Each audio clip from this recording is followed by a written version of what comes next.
Lattes est la 7e commune de l'Hérault, une ville étendue et contrastée. Près de la mer, des espaces lagunaires. Mais la commune se trouve aussi dans la première couronne d'une grande métropole, avec un problème récurrent, l'urbanisation. Depuis 20 ans, Lattes a maîtrisé sa démographie, mais aujourd'hui, l'État demande la construction de 2100 logements. Le maire et son opposant pensent à de nouveaux quartiers, mais ce ne sont pas les mêmes. Si vous ne faites pas des nouveaux quartiers, en les raisonnant sur du développement durable, en les raisonnant sur une unité architecturale qui fasse des quartiers de très haute valeur ajoutée, eh bien, vous êtes obligé d'accepter les immeubles dans les lotissements. Donc les Hauts-de-Lattes, ils sont là, avec leurs 800 logements, pour déjà satisfaire une partie de la demande de l'État. Moi, je répondrai aux exigences en termes de logement, de création de logements sur la commune, mais je ne construirai pas ces logements sur les Hauts-de-Lattes ni à Morin, au Petit Inal.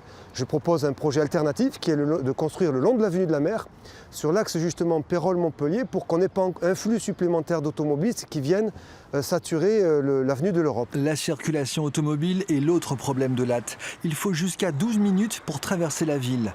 Principale difficulté, le rond-point de l'Europe. Selon le maire, il a un rôle essentiel pour absorber 30 000 véhicules par jour.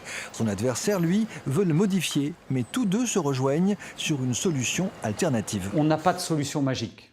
La seule solution, c'est celle du pont au nord, de Lattes vers la Serrède, qui va faire un contournement. La vraie solution pour la circulation routière, c'est bien de construire le pont sur le Lez au niveau de la Serrède. Et pour ça, on a besoin de la métropole. Ah, les rapports entre Lattes et la métropole. Quand on pose la question à monsieur le maire...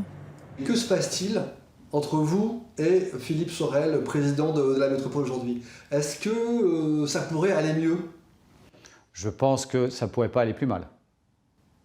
Ça, c'est une réponse. Le différend est politique. En 2017, Cyril Meunier a dit non à Philippe Sorel qui demandait aux élus de la métropole d'arborer l'étiquette En Marche. Et à propos de couleur politique, les prétendants à la mairie de Lattes partent tous deux sans étiquette, avec quelques nuances. Je ne suis pas encarté. C'est pour ça que je suis sans étiquette. Pour autant, encore une fois, je suis très transparent. Je mène une liste de droite et du centre, une liste d'union de droite et de centre. J'ai quémandé aucun soutien.